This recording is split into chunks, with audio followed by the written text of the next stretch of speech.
Hello, I welcome you all in this presentation, and we are talking about the weldability of stainless steels. In the previous presentation, we have talked about the various types of the stainless steels and the properties of the stainless steels, the way by which their weldability is affected. In this presentation, we will basically seeing the weldability of the various types of the stainless steels. Then we will see the kind of the welding processes which can be used and the way by which these affect the properties of the stainless steel weld joints. Then we will see the kind of the cleaning precautions are needed for before welding of stainless steels, the kind of the fillers which are used for the welding of the stainless steels by different processes. So, starting with the weldability of the different types of the steels, the major factors that determine the ease of welding of the various stainless steels like martensitic stainless steels. Normally, these are high in carbon and form the hard martensite. Since the thermal expansion coefficient of the stainless steels is high, the hard martensite is being formed. So, the residual stresses will tend to increase the cracking of these steels, especially in presence of the hydrogen.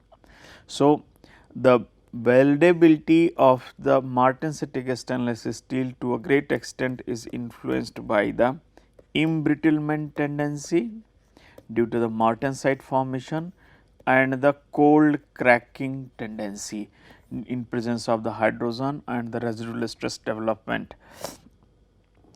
Then there is the ferritic stainless steel, which remains these steels remains in ferritic state on heating from the room temperature to the melting point. So, there is no allotropic behavior, there is no change of phase, and due to the application of heat, that is why the ferritic stainless steels experience significant grain growth in the heat affected zone, and because of this grain growth, toughness of the stainless steel weld joints is badly compromised. So, the grain size and the toughness will be primarily determining the weldability of the ferritic stainless steel. In case of the austenitic stainless steel, basically the solidification, cracking tendency determines the weldability of the stainless steels, and another common problem encountered is the weld decay. So, this solidification cracking occurs due to the limited ductility, higher residual stresses at elevated temperature promotes the solidification cracking or the hot tearing tendency. The weld decay occurs due to the formation of the chromium carbide at the grain boundary, leading to the reduced corrosion resistance of the heat affected zone. So, the another problem which is observed with the austenitic stainless steel is the sigma phase formation. This is primarily observed in case of the high chromium austenitic stainless steels, where iron, chromium, carbon intermetallic compounds are formed in form of the sigma phase, which is brittle of the high hardness, and this in turn reduces the notch toughness of the austenitic stainless steel. weld joints if the sigma phase formation takes place. While the weldability of the precipitation hardenable stainless steel depends upon the mechanism of the strengthening, whether some kind of the precipitates are being formed or the martensite in very controlled way is formed. So, depending upon the mechanism, whether the dissolution or a tempering or over tempering of the martensite is taking place, and accordingly the properties of the heat affected zone will be influenced in case of the weld joints of the precipitation hardenable stainless steels. Now, in these steels, stainless steels, when these are processed, most of the stainless steels, when these are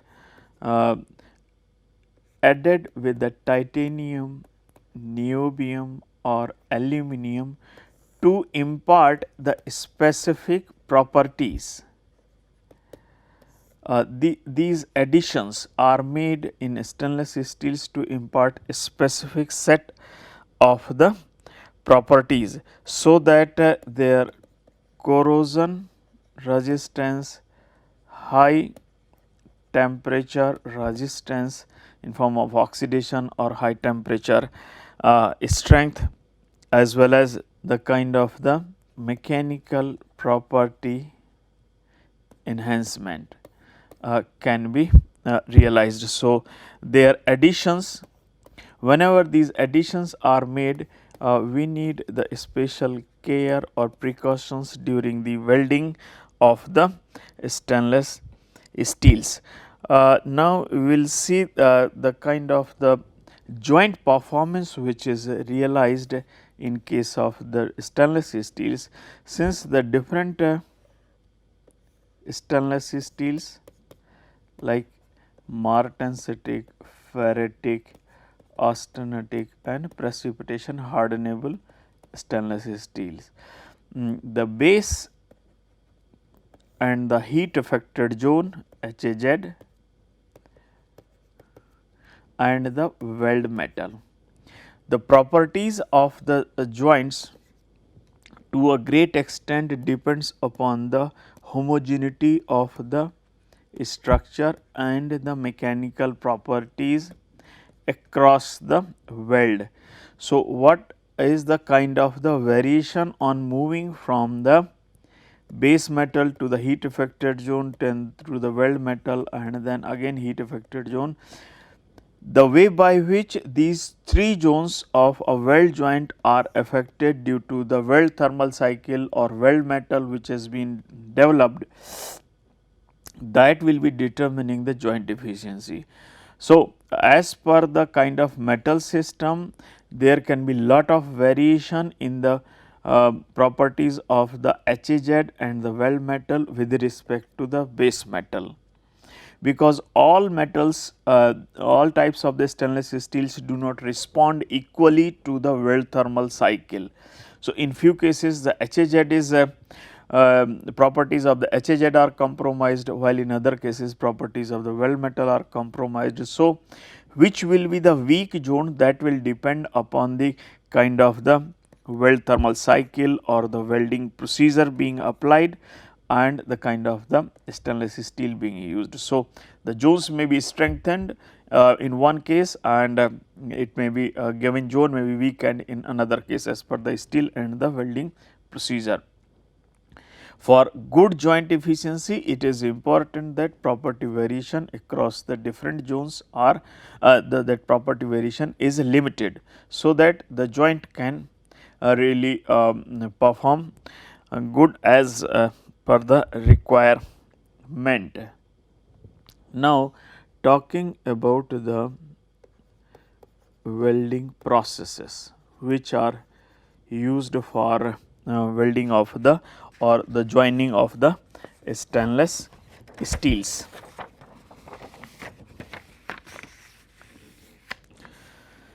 Now, all common welding processes like arc welding processes, laser beam welding, electron beam welding, Then we have friction welding can be used, resistance welding can be used. So, like SMAW, PAW, GTAW, GMAW, and even SAW process also can be used for welding of the stainless steels.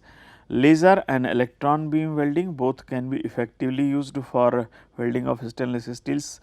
Friction stir welding and simple friction welding can be used, and all resistance spot welding, seam welding processes can be effectively used for welding, since but the kind of precautions, the kind of consumables which are used will be different for the different welding processes. More specifically, to talk about the submerged arc welding, because the SMAW, GTA and GMAW processes can be effectively used because they provide the effective shielding.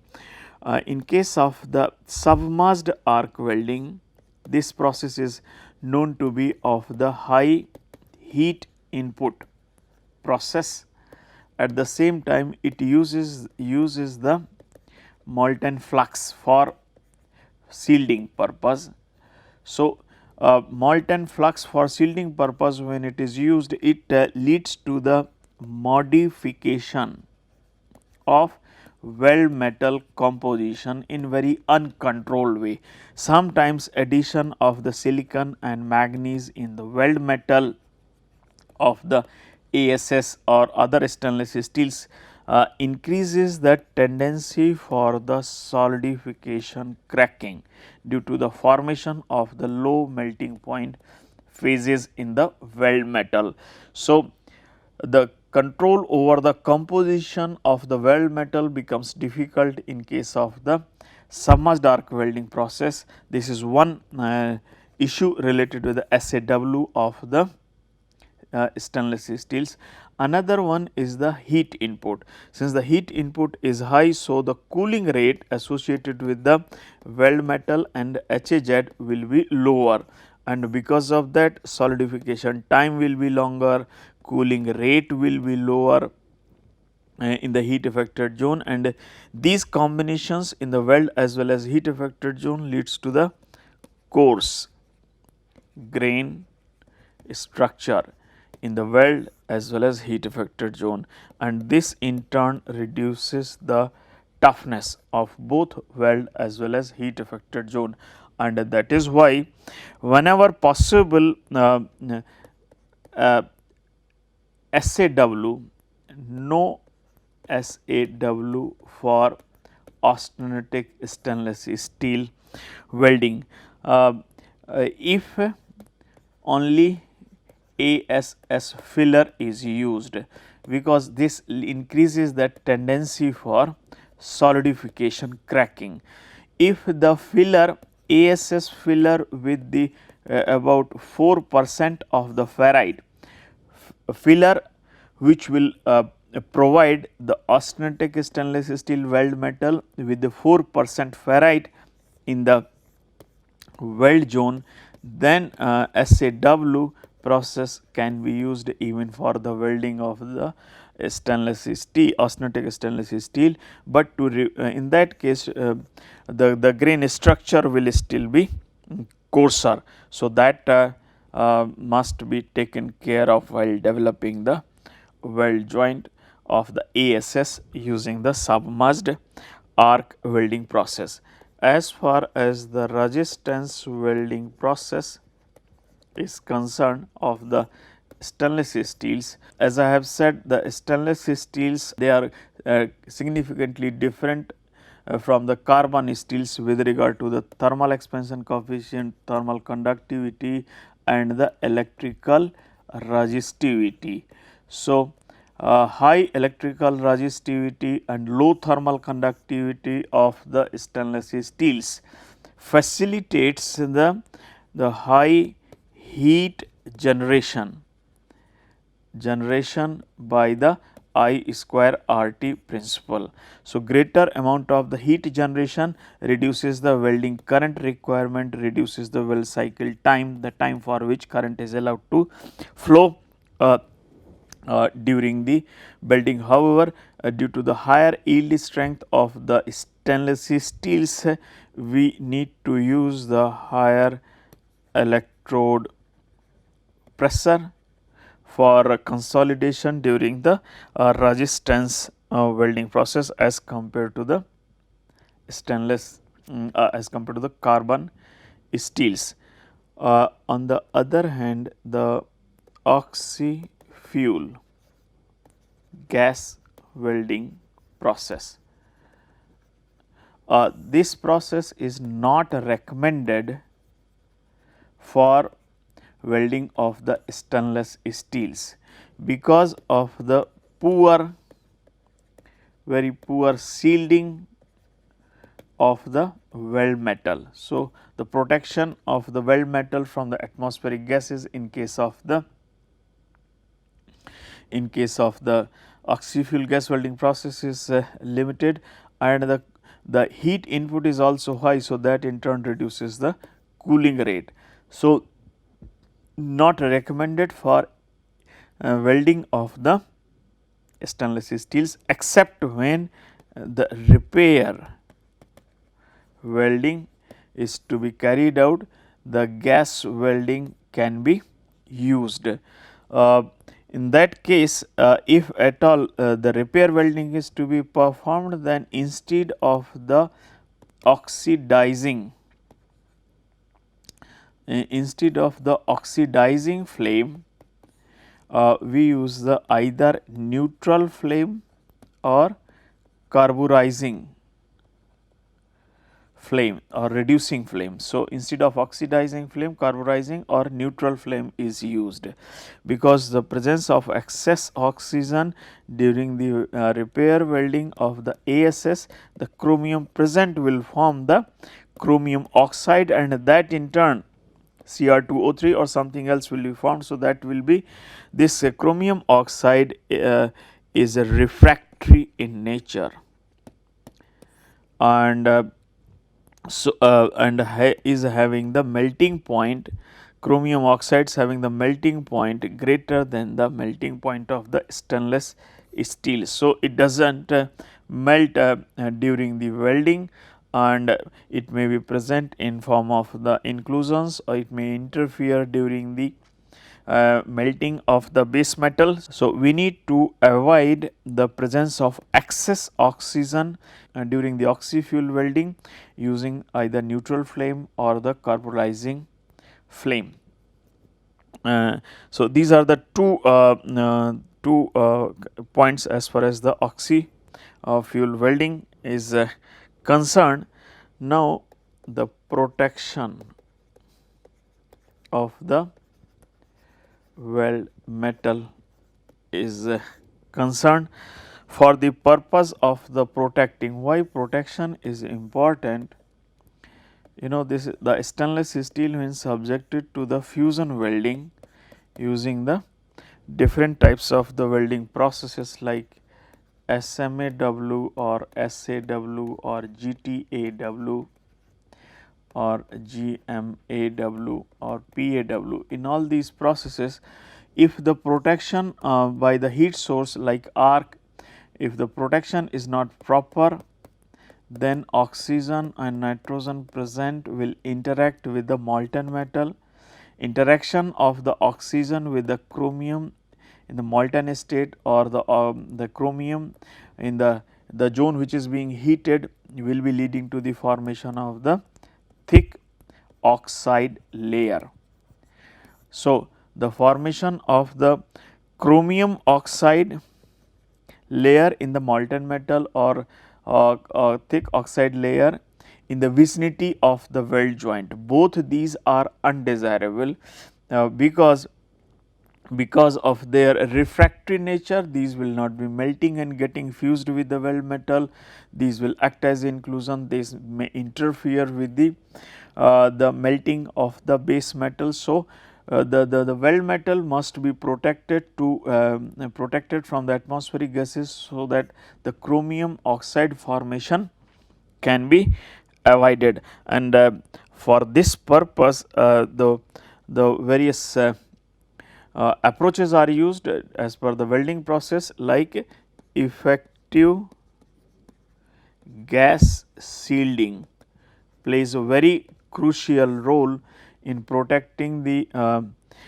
molten metal and the base metal from the atmospheric gases, like in case of the gas tungsten arc welding, gas metal arc welding, or the plasma arc welding processes.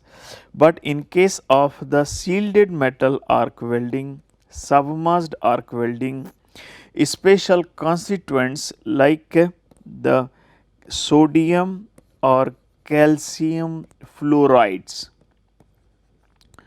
are used, so that it can dissolve the chromium oxide which is being formed during the welding of the stainless steel. So, the formation, if the fluorides effectively remove the chromium oxides if these are being formed during the welding of the stainless steels, but the calcium or the sodium fluorides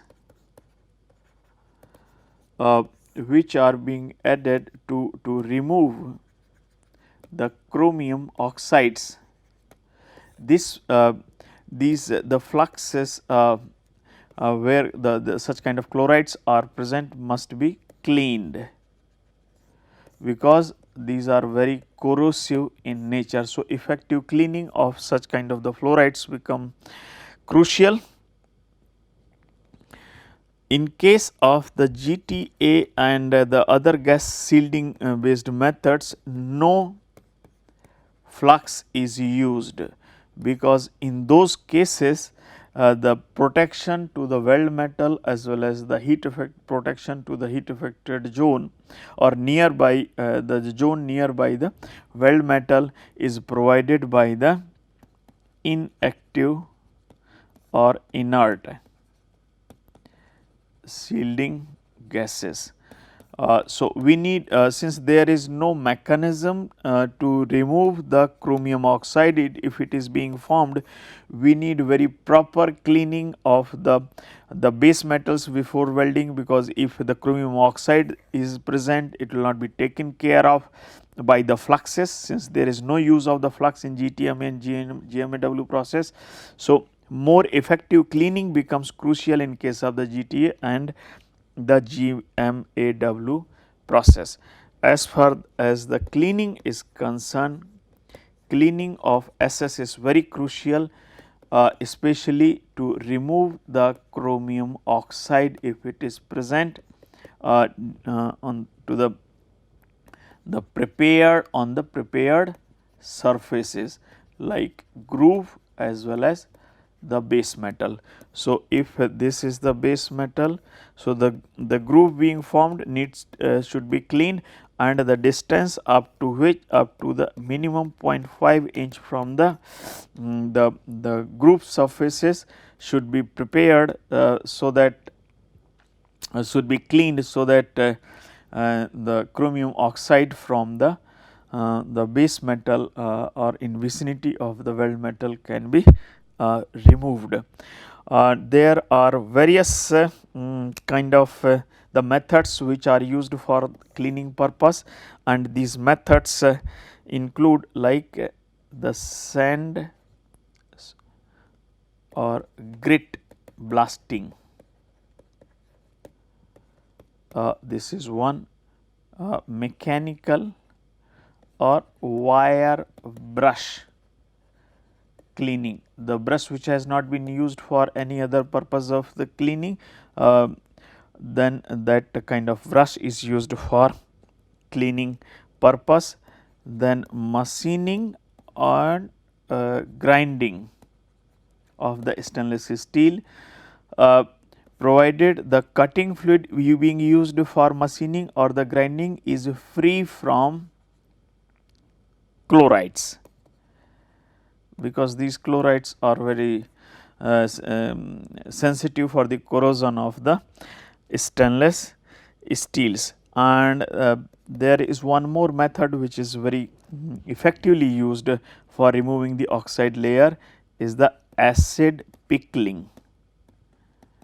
Acid pickling. So, basically the 10 to 15% HNO3 solution is used for removing the oxide layer from the surface of the stainless steel, so that the presence of the chromium oxide can be eliminated.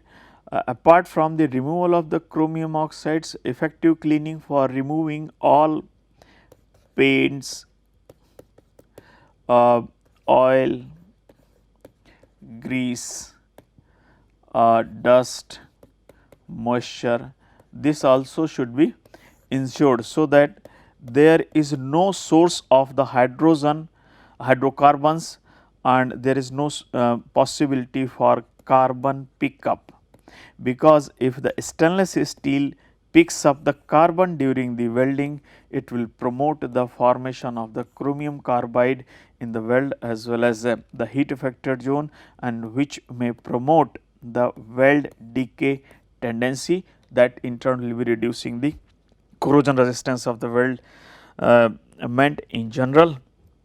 Now, the talking about the kind of fillers which are used for welding of the stainless steels, there are three types of the fillers.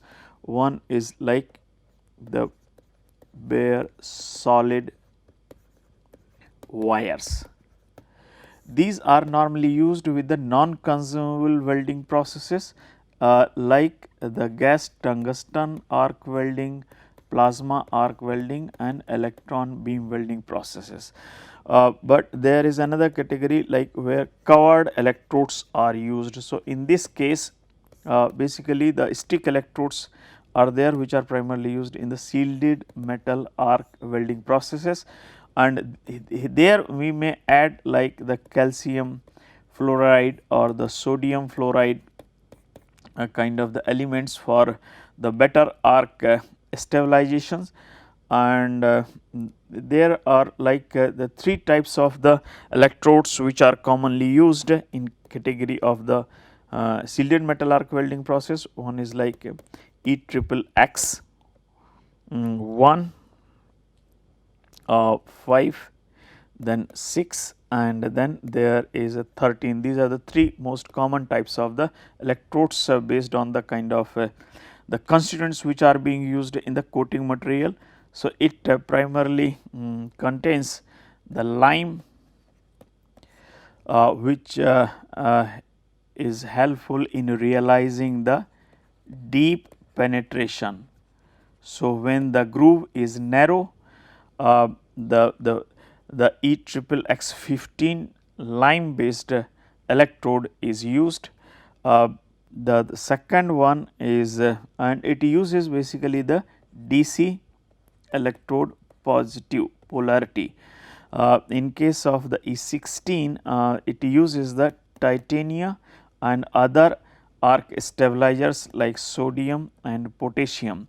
So, it can work with both AC as well as DC EP. It is used for the weld overlays or the weld surfacing applications. Then there is one more electrode 13, which is mainly used for the welding of the steels used for the structural applications. Now, then we have the another type of the electrodes which are used for the flux core arc welding purpose, and these are designated as like E-XXX 1, 2, 3. So, which means no shielding gas 3 is for the no shielding gas use. Second is the case where argon plus 2% oxygen is used, and in the case 1 where just argon is used for the welding purpose along with the fluxes which are there in the core of the electrode in case of the FCA-W process. Now, I will summarize this presentation. In this presentation basically I have talked about the various welding processes, the kind of cleaning methods which are used and the kind of fillers which are available for the welding of the stainless steels. Thank you for your attention.